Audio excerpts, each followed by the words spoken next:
Dillon. Ms. Dillon. Monsieur Drouin. Monsieur Drouin. Ms. Zarowitz. Ms. Zarowitz. Mr. Assassi. Mr. Assassi. Monsieur Khoury. Monsieur Khoury. Mr. Ellis. Mr. Ellis. Right. Mr. Erskine Smith? No. Sorry, correction. Mr. Ailson? Mr. Ailson. And Mr. Fergus. Mr. Fergus. Row at my right. Mr. McGinty. McGinty. Mr. Scarpalegia. Mr. Scarpalegia. Mr. Sims. Mr. Sims. Mr. Tansi. Mr. Tansi. Mr. Jesnevsky. Jesnevsky. Mr. Fillmore. Mr. Fillmore. Ms. Goldsmith-Jones. Ms. Goldsmith-Jones. Mr. Moff. Mr. Moff. Mr. Mendicino. Mr. Mendicino. Mr. Duguid. Mr. Duguid. Mr. Lamour. Mr. Lamour. Mr. McKinnon-Getz-No. Mr. McKinnon-Getz-No. Mr. Beach. Mr. Beach. Mr. Lightbound. Mr. Lightbound. Ms. O'Connell. Ms. O'Connell. Ms. Cara. Ms. Cara. Mr. Varani. Mr. Varani. Mr. Fraser Central Nova. Fraser Central Nova. Ms. Young. Ms. Young. Mrs. Schultz. Mrs. Schultz. Mr. Vandal. Mr. Vandal. Mr. Poisson. Mr. Poisson. Mr. De Courcy. Mr. De Courcy. Mrs. Romanado. Mrs. Romanado. Monsieur Massé-Avignon, le métis matin Metapédia. Mr. Massé Avignon, le métis matin Metapédia. Monsieur Hébert. Mr. Hébert. Mr. Dollywall. Dollywall. Row at my right. Ms. Scrow. Ms. Scrow. Mr. Iking. Mrs. Lockhart. Mrs. Lockhart. Monsieur Lausanne, Argenteuil, la Petite Nation. Mr. Lausanne, Argenteuil, la Petite Nation. Monsieur Cormier. Cormier. Mrs. McCrimmon. Mr. McCrimmon. Ms. Jones. Ms. Jones. Mr. Algabra. Mr. Algabra. Mr. Leslie. Mr. Leslie. Mr. Carr. Mr. Carr. Ms. Gould. Mr. Sohi. Sohi. Mr. Holland. Mr. Holland. Mr. Champagne. Mr. Champagne. Ms. Monsef. Monsef. Mr. Garneau. Mr. Garneau. Ms. Duncan Etobicoke North. Mr. Duncan Etobicoke North. Monsieur Duclos. Monsieur Duclos. Ms. McKenna. Ms. McKenna. Madame Leboutillier. Madame Leboutillier. Madame Bibo. Madame Bibo. Mr. Cosner. Mr. Cosner. Monsieur Seri. Monsieur Seri. Monsieur Millerville-Marie du Sud-Ouest et Dessert. Monsieur Millevé-Marie, le Sud-Est et le Dessert. Monsieur Schiffke. Mr. Schiffke. Mr. Bagnall. Mr. Bagnall. Monsieur Paradis. Monsieur Paradis. First row at my right. Mr. Hare. Mr. Hare. Mr. Macaulay Cardigan. Mr. Macaulay Cardigan. Mr. Sajan. Sajan. Madame Jolie. Madame Jolie. Mr. Goodale. Mr. Goodale. Monsieur Rodriguez. Mr. Rodriguez. Ms. Murray. Ms. Murray. Ms. Chager. Ms. Chager. Ms. Qualtrough. Ms. Qualtrough. Mr. Morneau. Mr. Morneau. Monsieur Lemetti. Mr. Lemetti. Mr. Baines. Mr. Baines. Ms. Haidu. Ms. Haidu. Mr. O'Regan. Mr. O'Regan. Mr. Blair. Mr. Blair. Ms. Tassie. Ms. Tassie. Ms. Ing. Ms. Ing. Mrs. Jordan. Mrs. Jordan. Ms. Mahichuk. Ms. Mahichuk. Mr. Casey Cumberland Colchester. Mr. Casey Cumberland Colchester. Mr. Easter. Mr. Easter. Ms. Fry. Ms. Fry. Mr. McKay. McKay. Mr. Nault. Mr. Nault.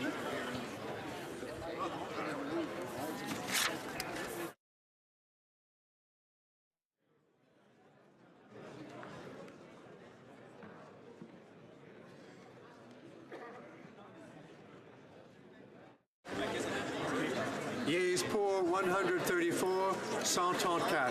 Nays contre 160, 160. I declare the motion defeated. La Chambre procédera maintenant. The House will now proceed to the taking of the deferred recorder division on the motion at second reading stage of Bill C-415 under private members' business. The question is as follows.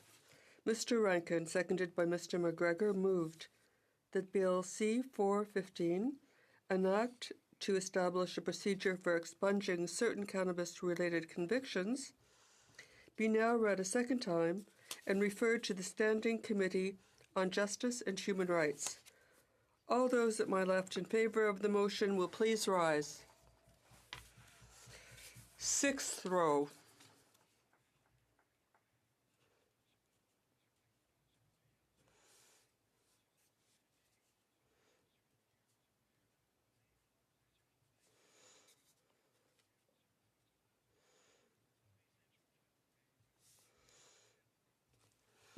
Mr. Waugh. Mr.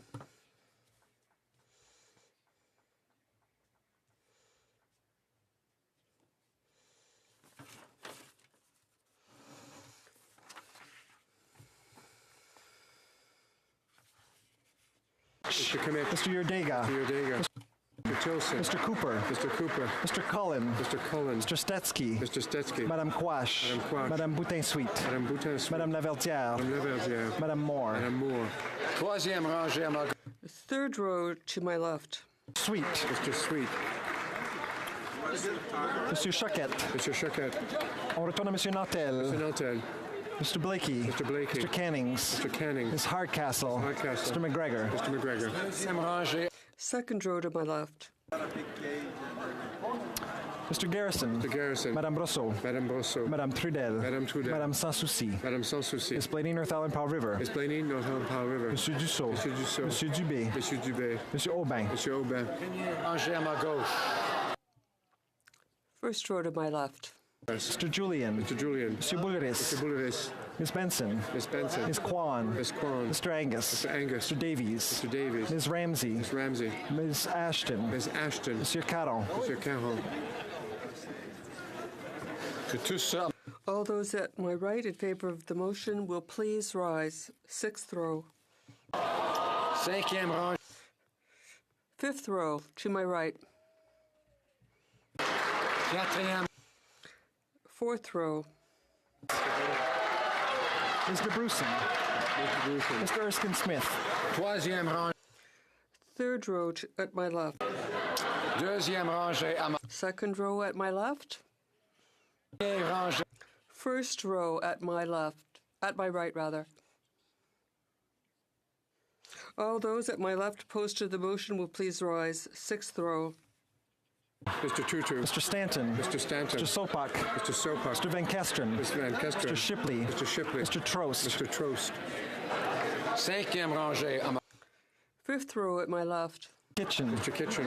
Mr. Macaulay Edmonton West. Mr. Macaulay Edmonton West. Mr. McKenzie. Mr. McKenzie. Mr. Shields. Mr. Shields. Mr. Vierson. Mr. Vierson. Mr. Motts. Mr. Motts. Mr. Benson. Mr. Benson. Mr. Barrett. Mr. Barrett. Mr. Davidson. Mr. Davidson. Cinquième rangée à ma gauche. Fourth row. Mr. Falk-Provencher. Mr. Zimmer. Mr. Zimmer. Mr. McGuire. Mr. McGuire. Mr. Jennis. Mr. Jennis. Mrs. Gallant. Mrs. Gallant. Mr. Dreeshen. Mr. Dreeshen. Mrs. Falk Battleford Lloydminster. Mrs. Falk Battleford Lloydminster. Mr. Albrecht. Mr. Albrecht. Mr. Arnold. Mr. Arnold. Mr. Gould. Mr. Gould. Rangée à ma gauche. Third row. Mr. Rota. Madame Bendayan. Madame Bendayan. Mr. Lobb. Mr. Lobb. Mr. Obry. Mr. Obry. Mr. Sorensen. Mr. Sorensen. Mr. Clark. Mr. Clark. Mr. Lukiski. Mr. Lukiski. Mr. Nader. Mr. Nader. Mr. Broussard. Mr. Broussard. Mr. Anderson. Mr. Anderson. Ms. Alislev. Ms. Alislev. Mr. Soroya. Mr. Soroya. Madame Boucher. Madame Boucher. Mr. Carey. Mr. Carey. Mr. Hoback. Mr. Hoback. Rangée à ma...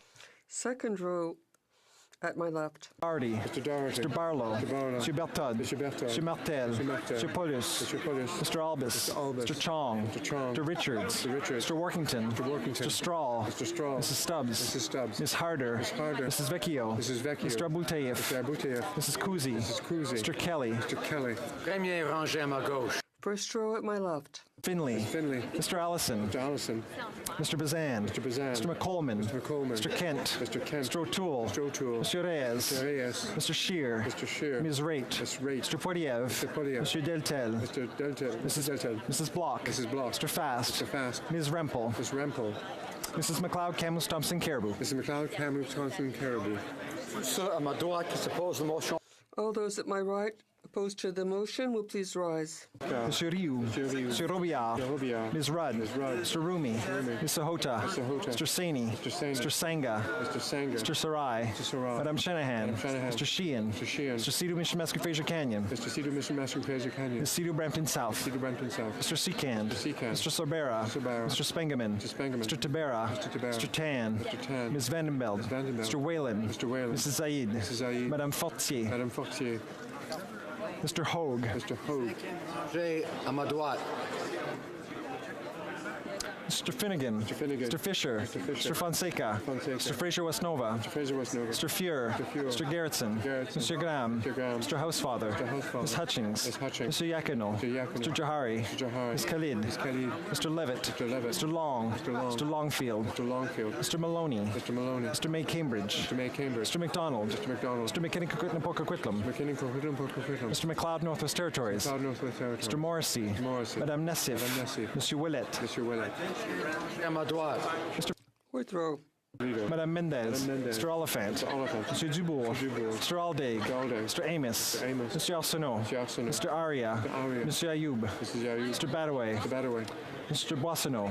Madame Lapointe. Mr. Bill. Mr. Bossio. Mr. Bertina. Mr. Breton. Mr. Chen. Ms. Dillon. Monsieur Drouin. Ms. Zerowitz. Mr. Assassi. Monsieur Kuri. Mr. Ellis. Mr. Ailson. Monsieur Fergus. Troisième. Third row at my right. Mr. Scarpalegia. Mr. Sims. Mr. Tansey. Mr. Jesnevsky. Mr. Fillmore. Ms. Goldsmith-Jones. Mr. Moff. Mr. Mendocino. Mr. Duguid. Mr. Lemoder. Mr. McKinnon-Gatineau. Mr. Beach. Mr. Lightbound.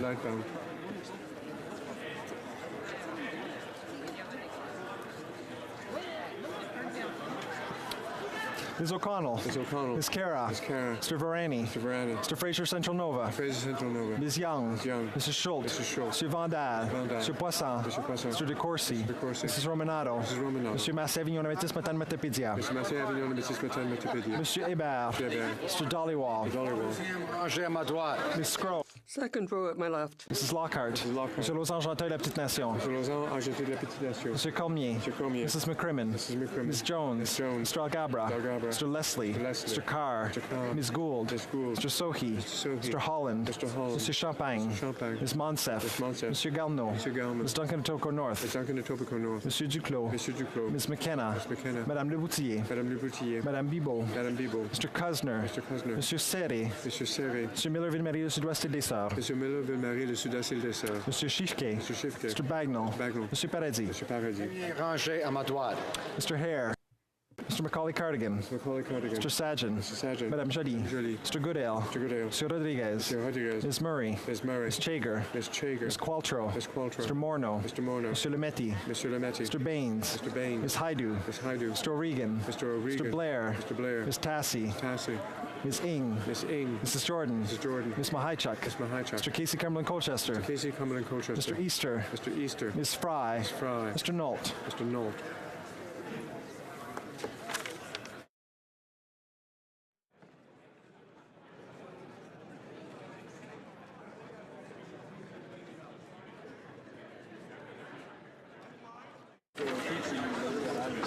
Yeas pour 61, 61. Nays contre 225, 225. Déclare la motion. I declare the motion defeated. As it is 6:14 p.m., we will now move to private members' business.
Sir.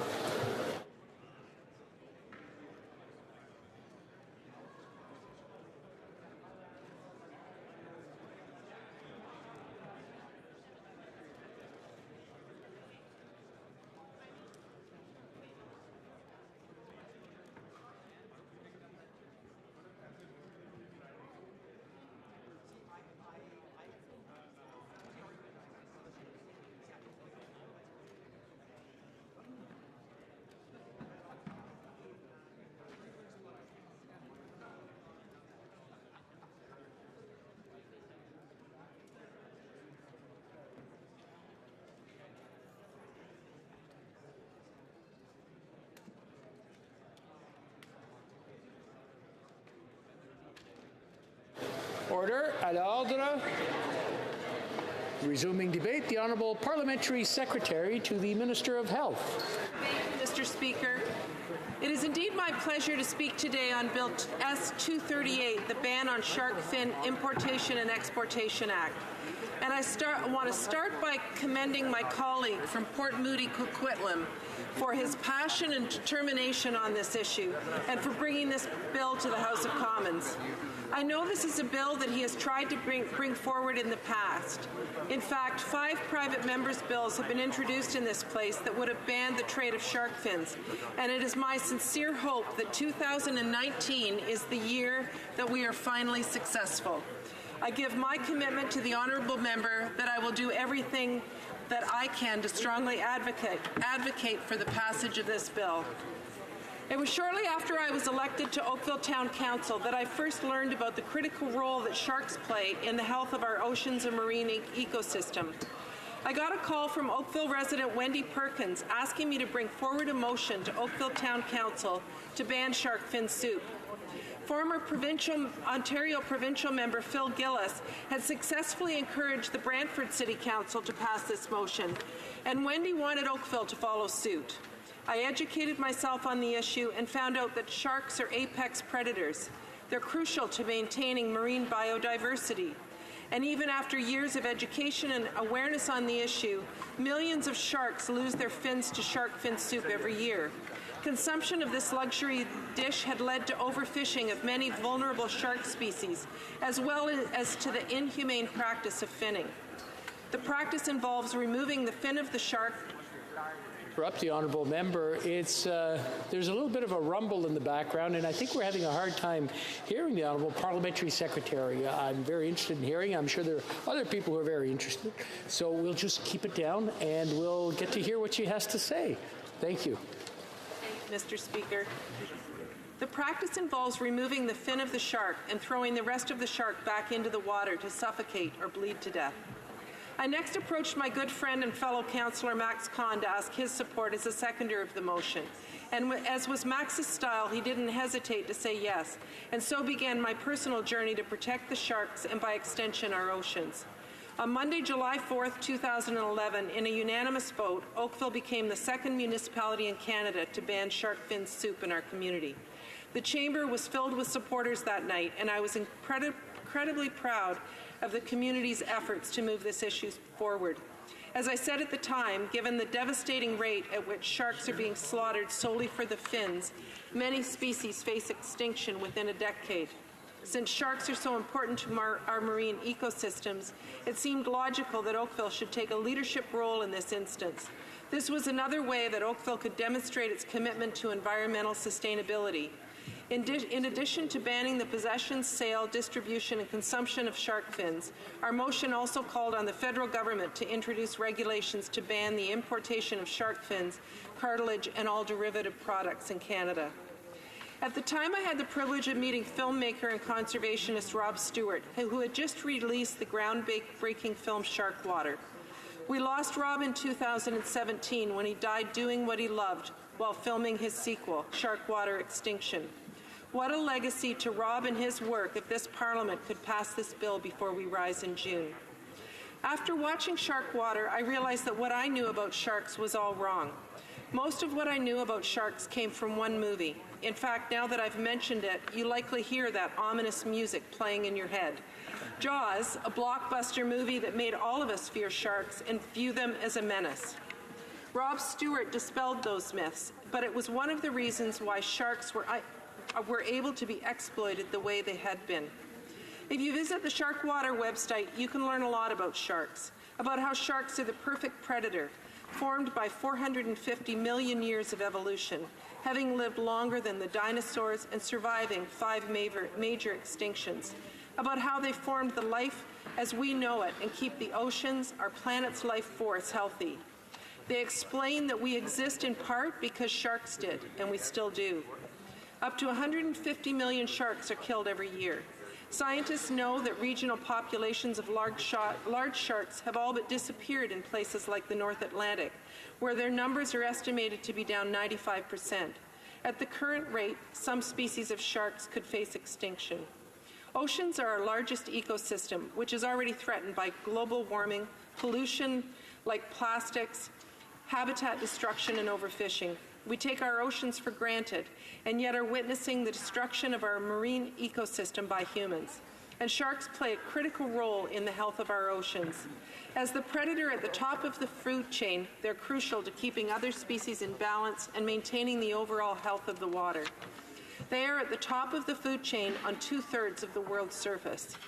Sharkwater's website also states that one study in the U.S. indicates that the elimination of sharks resulted in the destruction of the shellfish industry in waters off the mid-Atlantic states of the United States due to the unchecked population of cow-nose rays, whose mainstay is scallops. Other studies in Belize have shown reef systems falling into extreme decline when the sharks have been overfished, destroying an entire ecosystem. The downstream effects are frightening. The spike in grouper population due to the elimination of sharks resulted in the decimation of the parrotfish population, who could no longer perform their important role, keeping the coral algae free. Canadians care deeply about our oceans. Many gain their livelihood because of the oceans. Indigenous people have been the stewards of our oceans and waters for thousands of years.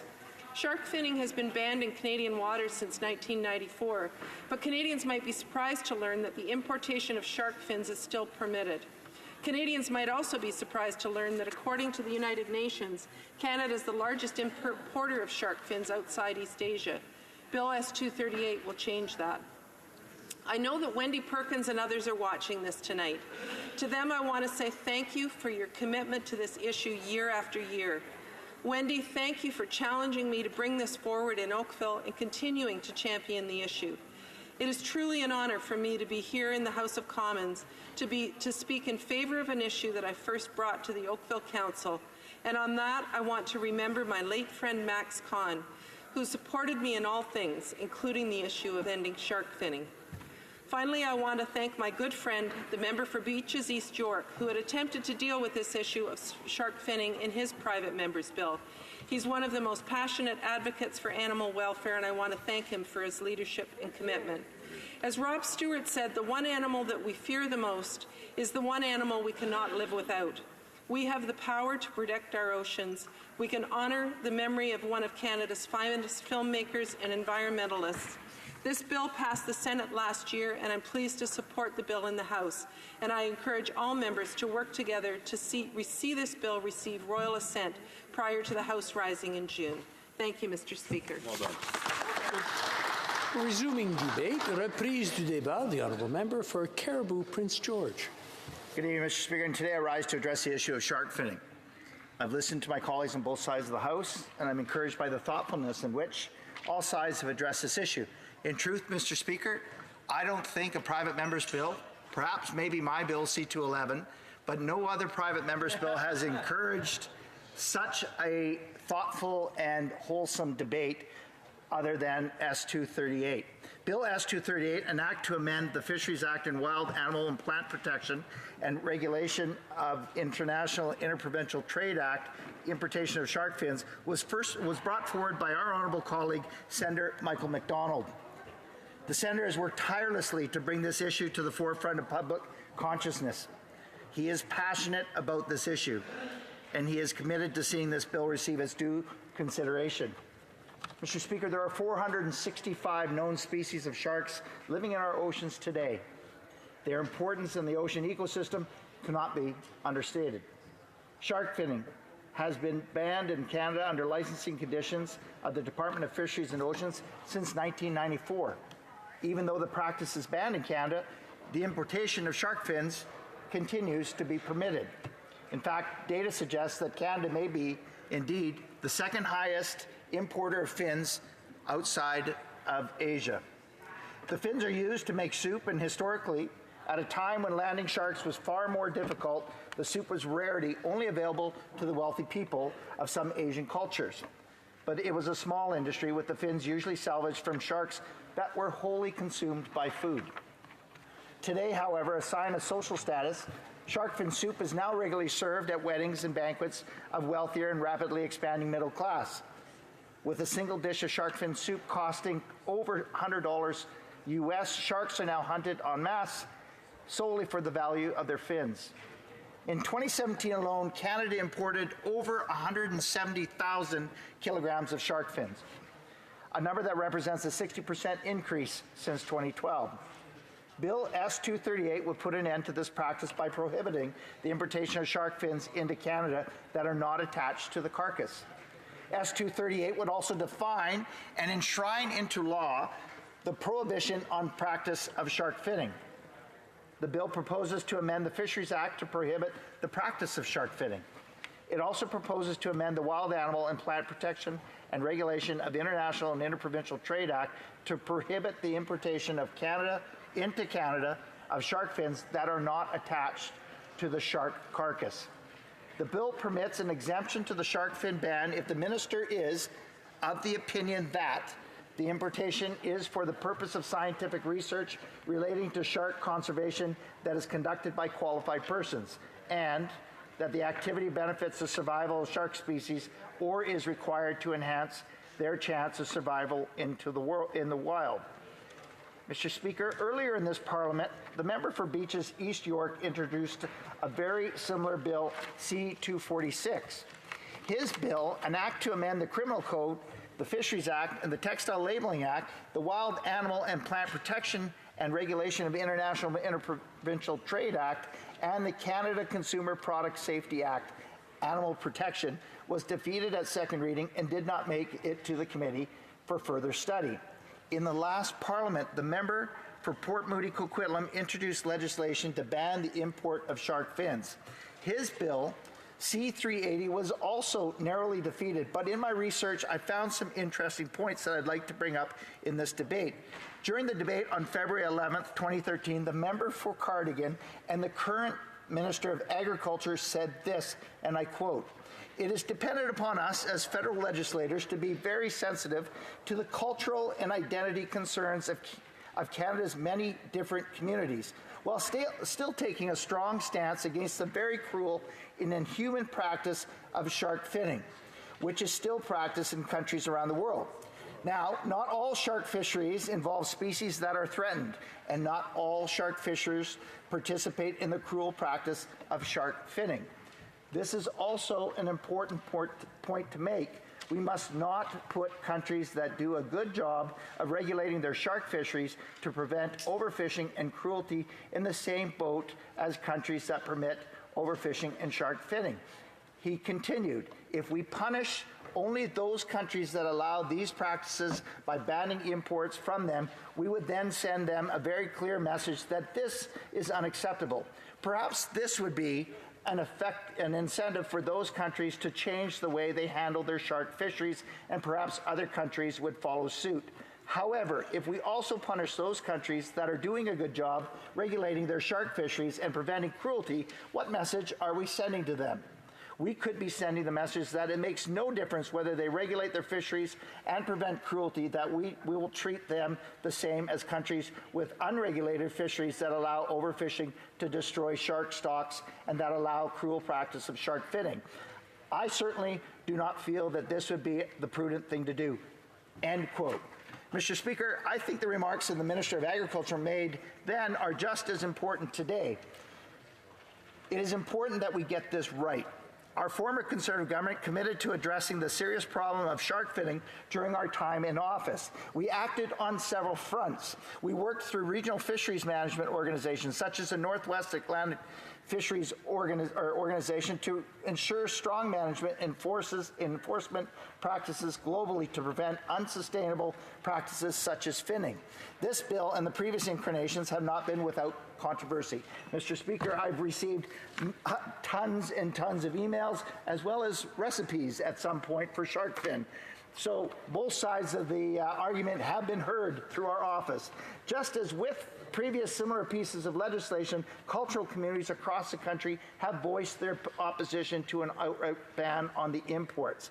In late 2011, the City of Brantford, as discussed, became the first city in Canada to pass the new bylaws to ban the possession, sale, and consumption of shark fin products. In that medium-sized city, which no restaurants existed, which served shark fin, there was no opposition to the ban, which was largely symbolic.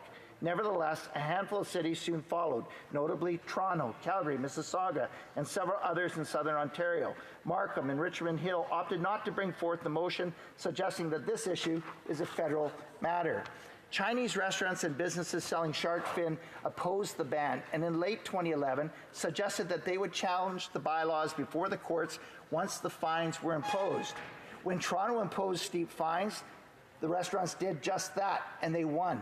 In late 2012, Ontario Superior Court overturned Toronto's shark fin ban, ruling that the law as written was outside the powers of the city to impose without a legitimate local purpose and was therefore no force and effect.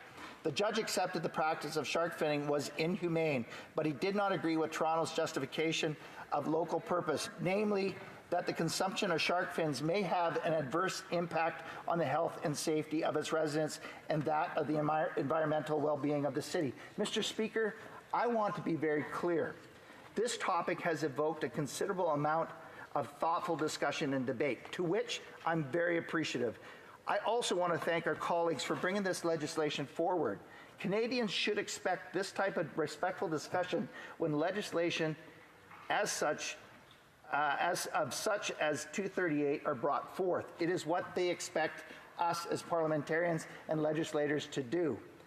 It is clear that we need to consider all aspects of this legislation, and I look forward to hearing from my colleagues as we continue this debate. Thank you. Resuming debate, reprise du débat, the Honourable Parliamentary Secretary to the Minister of National Revenue.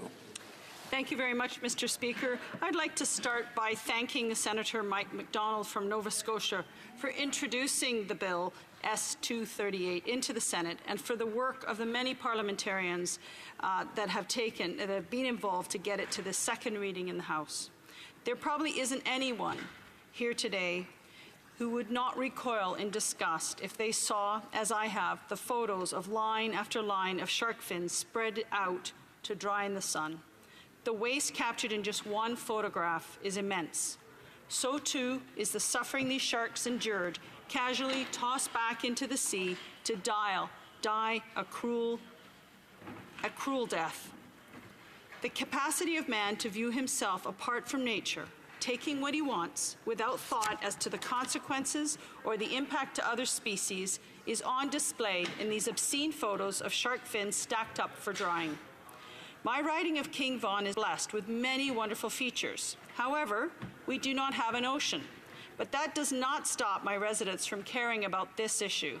I have received many emails and letters demanding that we do something to better manage and protect ocean species and aquatic ecosystems and stop shark finning.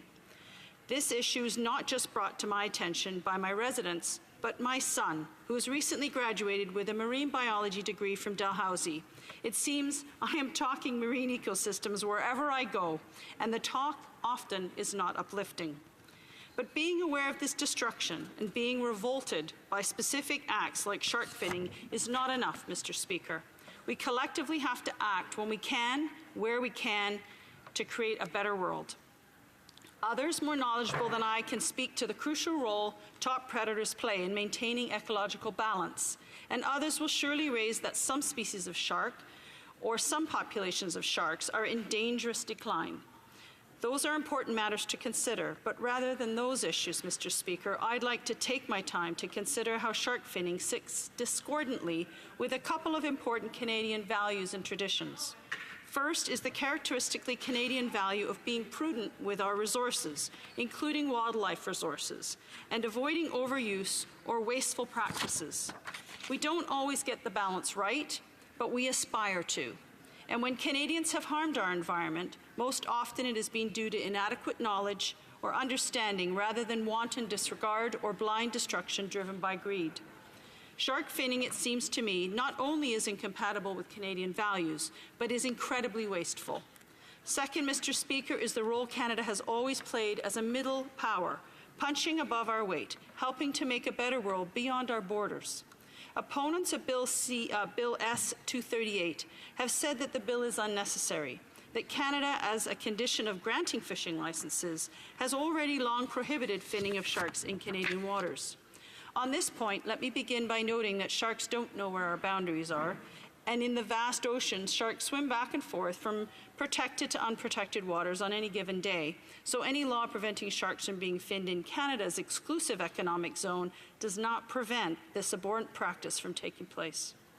Therefore, S238 isn't about protecting sharks within Canadian waters. It's about protecting sharks outside of Canadian waters from being caught and finned to service a demand created by people within Canada, willing to import these shark fins for human consumption.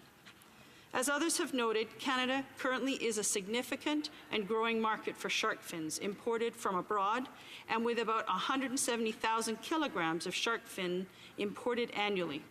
Canada is a small country, population-wise, but as a major shark fin importer, we have a huge negative impact on the health of the world's sharks. The hypocrisy of protecting sharks in Canadian waters from this wasteful and cruel fishing practice, only to import shark fins harvested in the same manner from elsewhere, is not consistent with our values, especially for a nation that prides itself on environmental leadership. Nevertheless, arguments against a total ban on shark fin imports have been raised based on Canada's international trade obligations. The potential legal issue is whether the legislation provides a satisfactory distinction between fins obtained sustainably and those obtained via the cruel and wasteful practice of finning. The difference, it seems to me, is whether the whole shark is used or whether just the fins are used. These issues are not unresolvable and have been addressed in the bill and likely are resolvable through further regulation. Surely there are some species of shark in such endangered states that no import should be allowed due to conservation reasons, whether the entire shark is being harvested and used or just the fins. For species of shark with demonstrably healthy populations, a rigorous track and trace system could be employed to demonstrate that the fins were derived from a shark sustainably harvested and used in its totality rather than just the fins. And of course, the onus of providing adequate tracking and tracing should rest with the importer of such fins. In conclusion, moving forward, it seems it is finally time to take action regarding this abhorrent and wasteful practice of shark finning, given the devastation being experienced in the world's oceans and the collapse of many of the world's largest fish species. We need to ensure sustainable fishing practices are in place to protect our ocean ecosystems and our apex ocean species. I look forward to seeing this bill move through the process quickly and getting this bill passed as soon as possible. Thank you, Mr. Speaker. You right to reply. The honourable member for Port Moody, Coquitlam. Thank you, Mr. Speaker. And I'd like to first off thank Senator Mike MacDonald for introducing this legislation and for his passion and hard work in getting it through the Senate. I'd also like to thank the Parliamentary Secretary, the member from Oakville, Burlington, Parliamentary Secretary to Health, who mentioned Rob Stewart, and that the legacy as parliamentarians that we could leave if we pass this legislation. And I think she's right on the money that is the case. I have worked on this, introducing on this issue and introduced the legislation back in 2012 and 2013 when it went to a vote in a previous administration, and it failed by 5 votes. Since then, since 2013, over 500 million sharks have died. 500 million, Mr. Speaker. We cannot, sharks around the world cannot wait for another election or another parliament for legislation to go through. I implore the members, and many members on both sides of the aisle have in this debate raised excellent facts, presented good information, talked about the endangered sharks, talked about the fact that there aren't sustainable shark fin fisheries around the world. There may be some sustainable shark fisheries, including in Canada, but a sustainable shark fin fishery does not exist. In fact, organized crime plays a role in driving the shark fin fishery around the world. Canada can take a lead role by passing this legislation. I implore the members of this House to vote in favor to pass this legislation, to get this to committee, to get it through committee as fast as possible so it has a chance to get back for third reading in this House. And even that is going to be very, very close given the timeline that we're up against in mid-June. So I appreciate the members who have spoken in support. I appreciate that their passion, like mine, is to get this through the House. We need to act now. Let's vote in favor. Let's get it to committee, and let's pass this legislation, leave a legacy for sharks and healthy oceans, and do the right thing on the world stage for Canada. Thank you, Mr. Speaker. The question is as follows. Mr. Donnelly, seconded by Mr. Erskine Smith, moved that Bill S-238, an act to amend the Fisheries Act and the Wild Animal and Plant Protection and Regulation of International and Interprovincial Trade Act, exportation of shark fins, be now read a second time and referred to the Standing Committee on Fisheries and Ocean. Is it the pleasure of the House to adopt the motion? It's on division? Carried? Okay. No, not carried on division? Okay. Well, I guess. All those in favor of the motion, please say yay. Yay! All those opposed, please say nay. I believe the yays have it. Pursuant. Oh, wait a minute. 1, 2, 3, 4. Is it on? We have some confusion here. If I can get some clarification. Huh? So it's carried on division then. Okay. Very good. Accordingly, the bill stands referred to the Standing Committee on Fisheries and Oceans. Order. Pursuant to Standing Order 38, a motion to adjourn the House is deemed to have been made and seconded at this time. Consequently, the question is as follows, that this House do now adjourn. The Honourable Member for Windsor West. Thank you, Mr. Speaker, and I'm pleased to rise again about the Canadian auto industry. I specifically asked about the case of General Motors. Mr. Speaker, we have seen a reduction in investment in the auto industry, unprecedented in Canadian history, given the fact that there has been massive investments not only in Mexico but also the United States. And General Motors is one of those cases where Oshawa, for example, Mr. Speaker, has been requiring another product, but unfortunately the divestment of there has taken place at the expense of the workers. Now, there are active engagements and talks going on with the union and the company right now, but the lack of a federal auto policy has seen us shrink for our investment percentage quite significantly.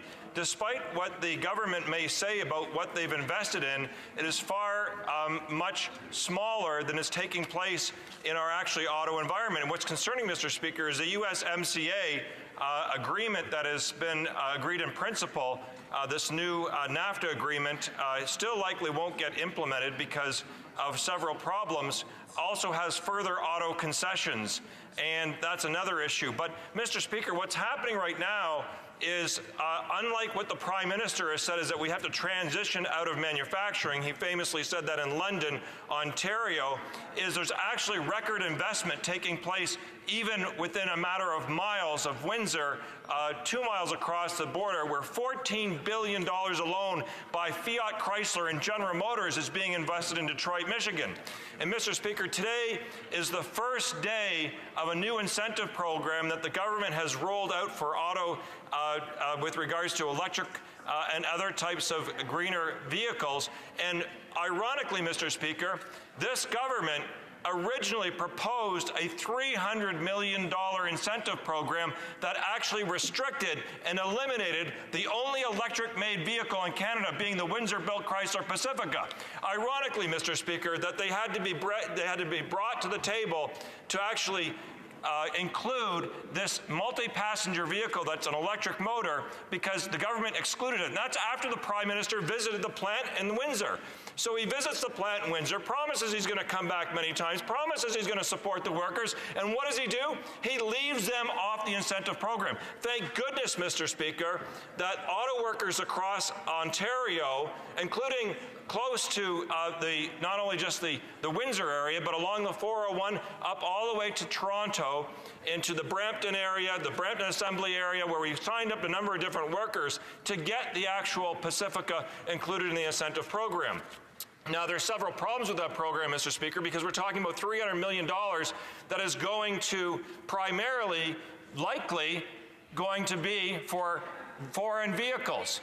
And we do have the Chrysler Pacifica on that, but the foreign vehicle incentive program the government's laid out, unfortunately, should have actually gone to creating a cleaner, greener industry with manufacturing in Canada. And we haven't had a national auto strategy, and what's interesting is the Fiat Chrysler and the General Motors investments of billions of dollars in Detroit is for the advanced technology vehicles that we could have had here. So on my question with regards to General Motors in Oshawa and the closing there, the government simply did not even follow through with their own auto czar, Ray Tanguay, for 2 years ago, tabled a report to this government, and ironically, it was in Detroit where the minister actually received the report from Ray Tanguay, not even in Canada. He received the report that he paid for and did nothing with it over the next year and a half as we witnessed plant closings and we witnessed plant openings and a number of investments taking place not only in Mexico, but also in the United States. Mr. Speaker, it's wrong. We have to reverse it. We can still do it. The Honourable Parliamentary Secretary to the Minister of Innovation. Thank you, Mr. Speaker. I'm happy to respond to the observations that were made by the member for Windsor West concerning the automotive industry, and particularly in Oshawa. We've said several times that General Motors made a mistake in announcing the closure of the Oshawa plant. The minister shared this perspective, shared his perspective with Ms. Barra from GM in a meeting in Detroit. We want the Oshawa workers and all Canadians to know that we are committed to supporting the growth and diversification of the Canadian economy. We remain determined to maintain the innovation and competitiveness of the Canadian auto industry. In the heart of North America's largest vehicle producing region, known as the Great Lakes Automotive Manufacturing Cluster. Canada's automotive sector is highly integrated with the North American framework, with the free trade between Canada and the U.S. dating back to 1965, and trilateral trade, including Mexico, growing since the introduction of the North America Free Trade Agreement. It's a significant driver for our economy and remains one of Canada's largest manufacturing sectors. Some of you may not be aware, but despite producing less than 1/5 of all vehicles in North America, Canada's assembly plants have won 1/3 of all GD Power Quality Award in North America over the last 30 years. And contrary to what the honourable member thinks, we do have a strategy for the automotive sector. Parmi les mesures prises, our government has taken a number of steps. For example, the creation of the Strategic Innovation Fund, a $2 billion fund to attract large-scale investments. We also created the Invest in Canada agency and launched the World Skill Program to improve the automotive sector in Canada. These changes allowed us to obtain investments of over $6 billion in the auto sector since 2015. And once again, I will say that these changes have allowed us to gain investments of over $6 billion since 2015. I'll say it again. So these tangible results are the result of this plan. And Monday's announcement by Toyota concerning the new Lexus hybrid in the Cambridge plant are an example of that.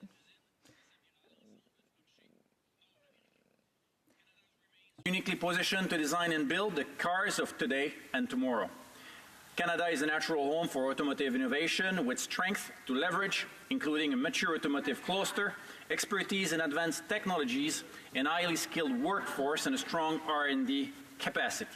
Canada's competitive advantage, along with the future of the global automotive industry and the automotive sector, is well positioned to compete for innovation, investment in R&D, and vehicle production. And as I said, contrary to what the honourable member may think, Mr. Speaker, our government does have a plan for our country's automotive industry, and it works, and we remain committed to it. Thank you, Mr. Speaker.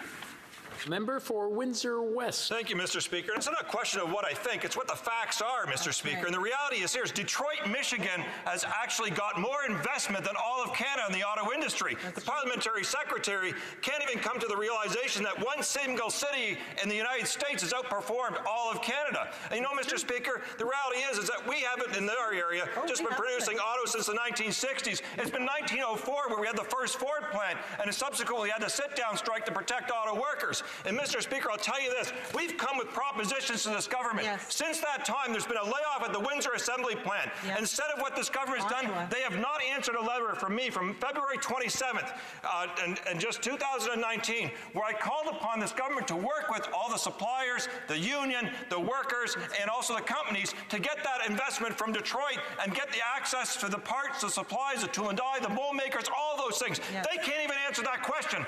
Everybody wants to work on it but them. They're giving up opportunities. This innovation is being left at the table. The Honourable Parliamentary Secretary.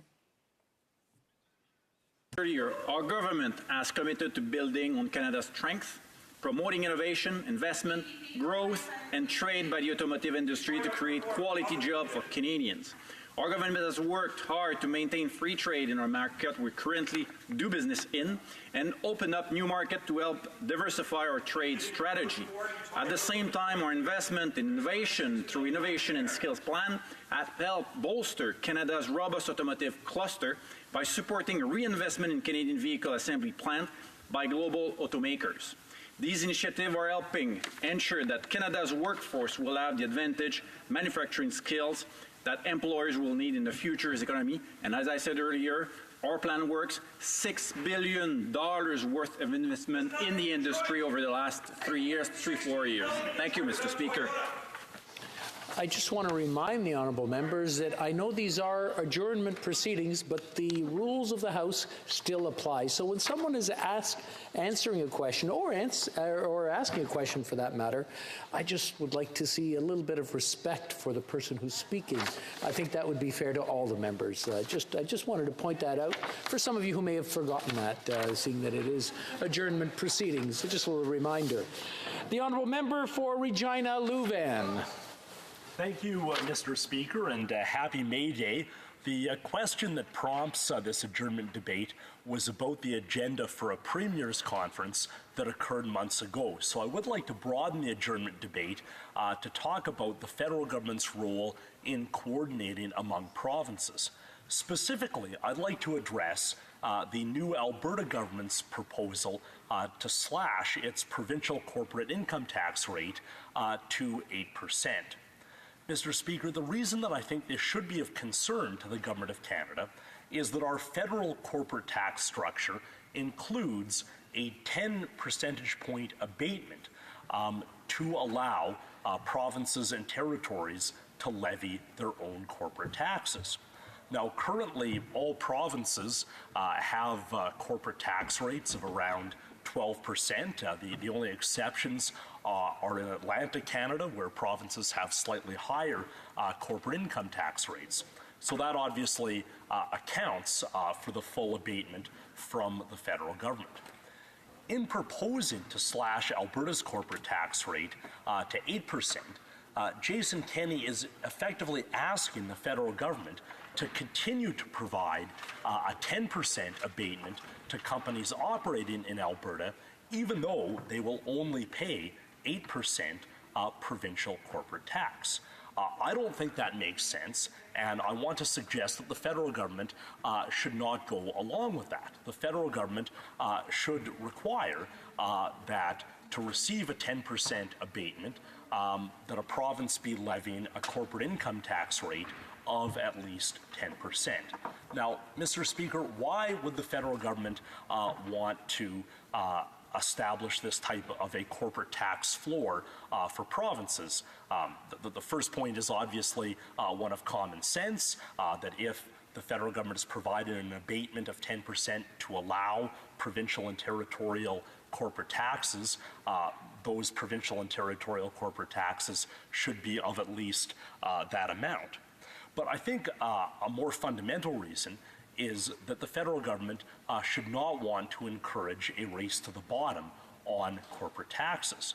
The federal government, I think, has wisely resisted the temptation to engage in such a race to the bottom with the United States when confronted with the Trump administration's corporate tax cuts. The government of Canada did not actually cut the federal corporate tax rate in this country. It instead provided accelerated depreciation for companies that are making investments in Canada. So I don't think it makes any more sense for the federal government to be facilitating a race to the bottom among provinces on corporate taxes. And that is exactly what Mr. Kenney is contemplating in proposing an 8% corporate tax rate for Alberta. He has specifically talked about achieving a competitive advantage relative to BC and Saskatchewan. Well, clearly the federal government needs to look out not only for Alberta's competitiveness, but also for the competitiveness of its neighbors. And indeed, in preserving our economic union, we should hope that industries are going to make decisions about where to locate among provinces based on real economic factors, not based on tax differences. It makes the Canadian economy less efficient if companies are moving around between provinces simply to take advantage of lower corporate income tax rates. So, Mr. Speaker, in summary, I believe the federal government should make its corporate tax abatement of 10 points contingent on provinces and territories levying corporate taxes of at least that amount. Parliamentary Secretary to the Minister of Science and Sport.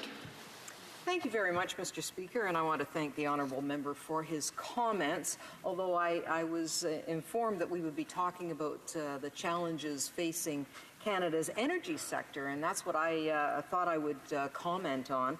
Our government has been seized with expanding Canadians' access to global energy markets from its first day in office, and I just thought I'd give the honourable member just an overview of what we have been doing. And that's why we approved the Line 3 replacement pipeline. It's why we've continued to support the Keystone XL project, and it's why we are moving forward the right way with the Trans Mountain expansion projects in accordance with the guidance we received from the Federal Court of Appeal through meaningful consultations and broader environmental considerations. While we work to build new pipeline capacity and open new access to non-U.S. markets abroad, our government also continues to take action to support Canadians.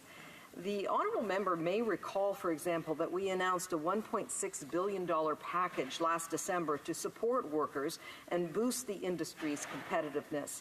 That package includes $1 billion in commercial financial support from Export Development Canada to invest in innovative technologies, address working capital needs, and explore new markets. It also includes a new $500 million energy diversification commercial financing envelope over 3 years from the Business Development Bank of Canada, as well as $50 million through Natural Resources Canada's Clean Growth Program that is expected to generate $890 million in new oil and gas investments, and $100 million through Innovation, Science and Economic Development Canada's to support energy and economic diversification-related projects. All of this, Mr. Speaker, is in addition to our $4.5 billion investment in the Trans Mountain Pipeline and its related assets. Mr. Speaker, I am pleased to say that our efforts are helping. For example, the oil price differential is at its lowest point in more than 2 years, and this comes as Canada has also secured more than $50 billion in new private sector investments in the oil and gas sector. Projects such as LNG Canada's $40 billion plan to build the world's cleanest LNG facility of its kind, not to mention the single largest private sector investment in Canadian history. And then there is the $4.5 billion petrochemical facility planned in Sturgeon County, 2 new inter-pipeline projects, including the Heartland Petrochemical Complex in Strathcona County, and Nautical's methanol plant just south of Grand Prairie. Together, these projects will create more than 16,000 new jobs at the peak of their construction. Mr. Speaker, these are real investments in our energy sector and in Canadian ingenuity and know-how. Thank you very much, Mr. Speaker. Member for Regina Louvain. Thank you, Mr. Speaker, and I would like to thank the Parliamentary Secretary for her remarks and also to apologize to her. Certainly wasn't my intention to catch anyone off guard. The question that this adjournment debate was based on was indeed about energy issues being on the agenda of a Premier's Conference, but since that conference is over, I wanted to speak about another federal-provincial issue that has a big impact on our energy sector, which is Alberta's proposal to slash its corporate income tax rate to 8%. I certainly don't expect the Parliamentary Secretary to come up with a snap response to that issue, but I would encourage the federal government to seriously consider whether it makes sense to continue extending a 10-point corporate tax abatement to corporations in Alberta if that provincial government decides to cut its corporate tax rate below that 10% threshold. I think this is an important issue for our House to deal with going forward. Thank you, Mr. Speaker. The Parliamentary Secretary. Thank you again to the honourable member for his comments. Points well taken. And I wish I had had a bit more idea that this was going to be the topic and maybe be able to offer a bit more fulsome response. But if I can just add to some of the things I was saying, in addition to everything I listed in my previous remarks, we are also investing $72 million to fund 3 clean tech projects in Alberta's oil and gas sector, and those investments will leverage another $415 million from other sources. And we're also investing $49 million to support petrochemical innovation in Fort Saskatchewan, Alberta. And through Budget 2019, we are providing $100 million toward the Clean Resource Innovation Network. It bears repeating, Mr. Speaker, our government and all Canadians stand proudly with workers in our energy sector. Thank you very much, Mr. Speaker. Le député de Beauport, Côte-de-Beaupré. The Honourable Member for Beauport, Côte-de-Beaupré, Ile d'Orléans, Charlevoix. Mr. Speaker, at the G7 meeting in Argentina, the Prime Minister again stood out because of his disparaging remarks. He talked about the fact that he thought that male workers would have a negative effect in rural Canada. But we have seasonal workers who come to our regions all the time, and there have been no complaints. How can one adjust and adapt? They learn how to do it. The Prime Minister should be happy that Canada can have access to quality workers. The Honourable Parliamentary Secretary. I'm sorry. Thank you very much, quicker Mr. Speaker. than I thought. I want to thank the honourable member opposite for her question. Mr. Speaker, every day construction workers across the country, both women and men, are working hard to build a better Canada. They are the backbone of our country, and their efforts are paying off. We are seeing real growth across the country, the fastest growth among all G7 countries last year, and the lowest unemployment rate in 40 years. This is to be applauded, Mr. Speaker. We are proud of their contributions. But we also know that Canadians expect the economy will work for everyone, including those who are in jobs far from their communities and support networks, as well as those working on major projects close to home. There are real challenges associated with these opportunities, including gender-based violence, which disproportionately affects women and girls, as well as other diverse populations such as Indigenous peoples and those living in northern, rural, and remote communities. That's why our government adopted the Gender-Based Analysis Plus, or GBA Plus, to inform all of our decisions and to ensure a safe, inclusive, and more equitable workplace for all Canadians. Why is GBA Plus important? Because, Mr. Speaker, it is an analytical tool that can be used to assess how diverse groups of women, men, and non-binary people may experience policies, programs, legislation, and initiatives differently. The plus in GBA Plus acknowledges that equality goes beyond biological and socio-cultural differences. It recognizes that we must consider all intersecting factors that shape our experiences, such as age, region of residence, Indigenous status, income, and so on.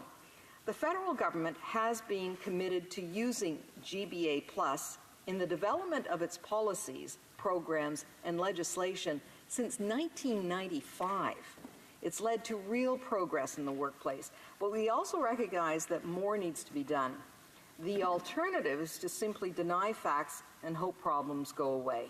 That may be an easy way out, but it's not leadership.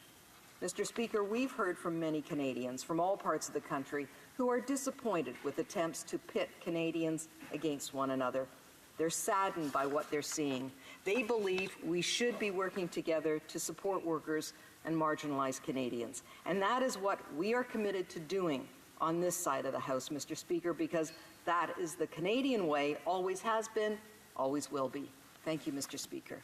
L'honorable député de Beauport. The honourable member. Mr. Speaker, with all due respect to the parliamentary secretary, that's not what we were talking about. We're not trying to pit people against each other.